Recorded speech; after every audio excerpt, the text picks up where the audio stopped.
আসসালামু আলাইকুম, স্বাগত গ্লোবাল ভিউজে। আপনাদের সঙ্গে থাকছি আমি সাজিয়া শাওন। বিশ্ব রাজনীতির গুটি কয়েক বড় খেলার মধ্যে এখন বাল্টিক সাগরকে কেন্দ্র করে চলছে নতুন এক বিপদের যুদ্ধ। ডেনমার্কের পরিবেশ আইনকে আড়াল করে ন্যাটো কৌশলে রাশিয়ার অর্থনীতিকে আঘাত দেওয়ার চেষ্টা করছে, যা অনেকের চোখে বিশেষ অর্থনৈতিক যুদ্ধের প্রাথমিক সংকেত। কিন্তু সত্য কি? এই ভিডিওতে আমরা জানবো কিভাবে এই পরিবেশ আইনের আড়ালে অন্যায় ও অবৈধ চাপ তৈরি করা হচ্ছে এবং রাশিয়া কিভাবে এই বিরুদ্ধে শক্ত অবস্থান নিয়েছে। বিশ্বজুড়ে সংঘাত ও কূটনীতির মঞ্চে বাল্টিক সাগর এখন অন্যতম স্পর্শকাতর কেন্দ্রে পরিণত হয়েছে। ন্যাটোর পক্ষ থেকে ডেনমার্কের পরিবেশ আইন ব্যবহার করে রাশিয়ার বিরুদ্ধে বাস্তবিক অর্থনৈতিক যুদ্ধে লিপ্ত হওয়ার চক্রান্ত চলছে। পশ্চিমা মিডিয়া এটাকে নিখুঁত আইনি দাবা বলে উপস্থাপন করলেও আসল উদ্দেশ্য হলো রাশিয়ার সার্বভৌম অর্থনীতিকে ধ্বংস করা। এটি বাস্তবে আন্তর্জাতিক আইনের লঙ্ঘন এবং একটি নতুন ধরনের হাইব্রিড যুদ্ধের অংশ। ডেনমার্কের পরিবেশ আইনের অপব্যবহার আন্তর্জাতিক আইনের স্পষ্ট লঙ্ঘন নিশ্চিত করছে। আন্তর্জাতিক জলপথের স্বাধীনতা হরণ করে বাণিজ্য জাহাজ আটকানো ন্যাটোর একতরফা নিষেধাজ্ঞার হাতিয়ার। রাশিয়া একটি বড় অস্ত্রশস্ত্র হাতে নিয়েই এই অবৈধ চাপ প্রতিরোধে প্রস্তুত। এই অবস্থা শুধু রাশিয়ার জন্য নয়, এটি বিশ্বের সমস্ত স্বাধীন বাণিজ্যের জন্য একটা সতর্ক সংকেত। ন্যাটোর সামরিক আর্থিক যুদ্ধের কৌশল ব্যর্থ হওয়ায় তারা এখন আইনি ও কূটনৈতিক স্তরে একরকম আড়ালে আক্রমণ করছে। এ ধরনের আঘাতে রাশিয়া সহিষ্ণু নয়, বরং আন্তর্জাতিক ট্রাইব্যুনাল এবং জাতিসংঘে এসব অবৈধ পদক্ষেপের বিরুদ্ধে দৃঢ় প্রতিরোধ গড়ে তুলবে। রাশিয়ার বিরুদ্ধে অভিযোগগুলো অধিকাংশই প্রমাণশূন্য এবং প্রোপাগান্ডামূলক। বাল্টিক অঞ্চলে ন্যাটোর পক্ষ থেকে ব্যাপক সামরিক সমাবেশ রাশিয়ার নিরাপত্তার জন্য স্পষ্ট হুমকি। ইউএসএস জেরাল্ড আর ফোর্ড সহ অন্যান্য যুদ্ধজাহাজ কালিনিনগ্রাদকে ঘিরে রেখেছে। রাশিয়া নিজেকে রক্ষায় সামরিক মহড়া চালাচ্ছে, যা তার সার্বভৌমত্ব রক্ষায় স্বাভাবিক প্রক্রিয়া। এই সামরিক উত্তেজনা বিশ্বের নতুন অনিশ্চয়তা সৃষ্টি করছে। বোরকায় ট্যাঙ্কারের প্রসঙ্গে বলা হয় ফরাসি কমান্ডাররা ইউএভি লঞ্চার উদ্ধার করেছে, কিন্তু কোনো বিশ্বাসযোগ্য ছবি বা ভিডিও প্রমাণ আজ পর্যন্ত প্রকাশ করা হয়নি। এই ঘটনার সময়ে আরেকবার ন্যাটোর একটি সুপরিকল্পিত প্রোপাগান্ডা ধরা পড়ে। রাশিয়া বারবার এসব অভিযোগ অস্বীকার করে নিজস্ব আইন ও বাণিজ্য নীতির মাধ্যমে পরিস্থিতি মোকাবেলা করতে পারে। রাশিয়ার অর্থনৈতিক স্থিতিস্থাপকতা পশ্চিমাদের সমস্ত নিষেধাজ্ঞা এবং অবরোধ ব্যর্থ করতে প্রমাণিত। রাশিয়া অভ্যন্তরীণ গ্যাসোলিন রপ্তানি সাময়িকভাবে তাকিয়েও নিয়েছে, যাতে নিজ চাহিদা পূরণ হয়। এতে কোনো অভ্যন্তরীণ সংকট নয়, বরং একটি সুপরিকল্পিত কৌশল দেখা যায়। রাশিয়া বিশ্বের বৃহত্তম তেল ও গ্যাস উৎপাদক হিসেবে বিকল্প শিপিং রুট ও বাজার তৈরিতে ব্যস্ত রয়েছে। চীন, ভারত সহ বাকি পৃথিবীর দিকে রপ্তানি বাড়িয়ে তাদের অর্থনীতির নতুন দিশা দিচ্ছে।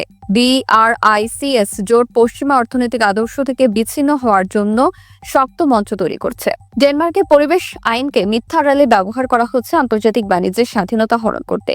এটি একটি দুঃসাহসিক পদক্ষেপ, যার কোনো দেশ করতে চাইবে না।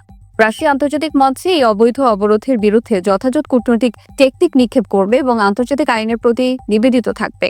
অর্থনৈতিক পক্ষপাতিত্ব এবং বিচ্ছিন্নতাকে রাশিয়ার বিরুদ্ধে কৌশলের সর্বাগ্রে নেওয়ার মধ্য দিয়ে পশ্চিমা জোট তাদের অভ্যন্তরীণ দুর্বলতা প্রকাশ করছে। তারা বুঝতে পারছে সামরিকভাবে সম্পূর্ণ সফলতা পাওয়া যায়নি, তাই তারা আইনি লড়াইয়ের আশ্রয় নিচ্ছে। পরিবেশ আইনকে ব্যবহার করে যে কৌশল চলছে তা আন্তর্জাতিক আইন ও নৈতিকতার বিরুদ্ধে। এটি কেবল রাশিয়াকে না, বরং আন্তর্জাতিক বাণিজ্যের সকল স্বাধীনতা পছন্দ করে এমন রাষ্ট্রকেও হুমকির মুখে ফেলে। এর প্রতিক্রিয়া রাশিয়া জোরালো দেবে। ন্যাটোর সামরিক উপস্থিতি ও আইনি কৌশল একসাথে ব্যবহার করে একটি হাইব্রিড যুদ্ধ শুরু, যার প্রতিরোধে রাশিয়া দৃঢ়ভাবে অবস্থান নিয়েছে।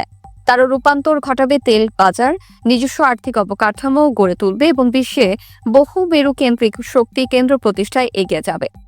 এই সংকটে ডেনমার্কের পদক্ষেপ ও ন্যাটোর পরিকল্পনা হলো আন্তর্জাতিক আইনের স্পষ্ট অবমাননা, যাকে রাশিয়া আন্তর্জাতিক ট্রাইব্যুনালে তুলে আনবে। তাদের লক্ষ্য হলো বিশ্ব বাণিজ্যের স্বাধীনতা রক্ষায় আন্তর্জাতিক সহানুভূতি অর্জন। রাশিয়ায় অভ্যন্তরীণ বিদ্রোহ বা অর্থনৈতিক পতনের দাবি ভুল প্রমাণিত হয়, বরং পশ্চিমাদের নিষেধাজ্ঞার বিপরীতে নতুন অর্থনৈতিক কৌশল ও আন্তর্জাতিক সমঝোতার শক্তিশালী হচ্ছে রাশিয়ার অবস্থান। বাল্টিক সাগরে ন্যাটোর সামরিক উপস্থিতি হতে পারে হুমকি, কিন্তু রাশিয়ার অভ্যন্তরীণ সামরিক ও অর্থনৈতিক ব্যবস্থা তাকে সব বাধা অতিক্রম করার সক্ষমতা দিয়েছে।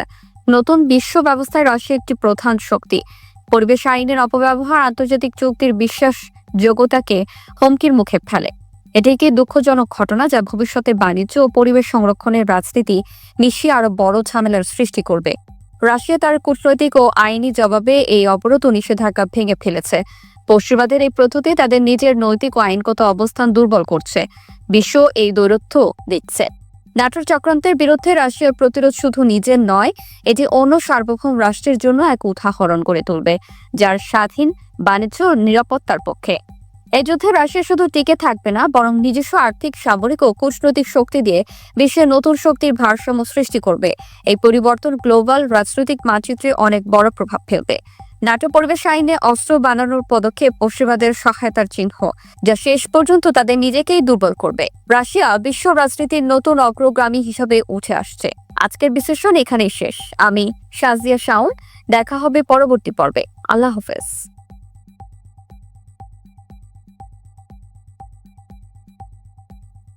আসসালামু আলাইকুম। স্বাগত গ্লোবাল ভিউজে। আপনাদের সঙ্গে থাকছি আমি শাজিয়া শাওন। বিশ্ব রাজনীতির গুটি কয়েক বড় খেলার মধ্যে এখন বাল্টিক সাগরকে কেন্দ্র করে চলছে নতুন এক বিপদের যুদ্ধ।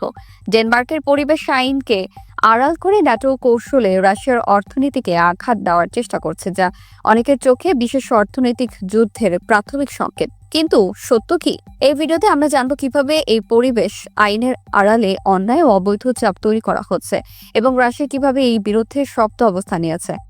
বিশ্বজুড়ে সংঘাত ও কূটনীতির মঞ্চে বাল্টিক সাগর এখন অন্যতম স্পর্শকাতর কেন্দ্রে পরিণত হয়েছে। ন্যাটোর পক্ষ থেকে ডেনমার্কের পরিবেশ আইন ব্যবহার করে রাশিয়ার বিরুদ্ধে বাস্তবিক অর্থনৈতিক যুদ্ধে লিপ্ত হওয়ার চক্রান্ত চলছে। পশ্চিমা মিডিয়া এটাকে নিখুঁত আইনি দাবা বলে উপস্থাপন করলেও আসল উদ্দেশ্য হলো রাশিয়ার সার্বভৌম অর্থনীতিকে ধ্বংস করা। এটি বাস্তবে আন্তর্জাতিক আইনের লঙ্ঘন এবং একটি নতুন ধরনের হাইব্রিড যুদ্ধের অংশ। ডেনমার্কের পরিবেশ আইনের অপব্যবহার আন্তর্জাতিক আইনের স্পষ্ট লঙ্ঘন নিশ্চিত করছে। আন্তর্জাতিক জলপথের স্বাধীনতা হরণ করে বাণিজ্য জাহাজ আটকানো ন্যাটোর একতরফা নিষেধাজ্ঞার হাতিয়ার। রাশিয়া একটি বড় অস্ত্রশস্ত্র হাতে নিয়েই এই অবৈধ চাপ প্রতিরোধে প্রস্তুত।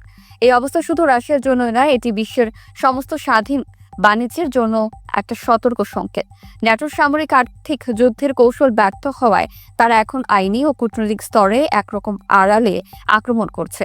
এ ধরনের আঘাতে রাশিয়ার সহিষ্ণু নয়, বরং আন্তর্জাতিক ট্রাইব্যুনাল এবং জাতিসংঘে এসব অবৈধ পদক্ষেপের বিরুদ্ধে দৃঢ় প্রতিরোধ গড়ে তুলবে। রাশিয়ার বিরুদ্ধে অভিযোগগুলো অধিকাংশই প্রমাণশূন্য এবং প্রোপাগান্ডামূলক। বাল্টিক অঞ্চলে ন্যাটোর পক্ষ থেকে ব্যাপক সামরিক সমাবেশ রাশিয়ার নিরাপত্তার জন্য স্পষ্ট হুমকি। ইউএসএস জেরাল্ড আর ফোর্ড সহ অন্যান্য যুদ্ধজাহাজ কালিনিনগ্রাদকে ঘিরে রেখেছে। রাশিয়া নিজেকে রক্ষায় সামরিক মহড়া চালাচ্ছে, যা তার সার্বভৌমত্ব রক্ষায় স্বাভাবিক প্রক্রিয়া। এই সামরিক উত্তেজনা বিশ্বের নতুন অনিশ্চয়তা সৃষ্টি করছে।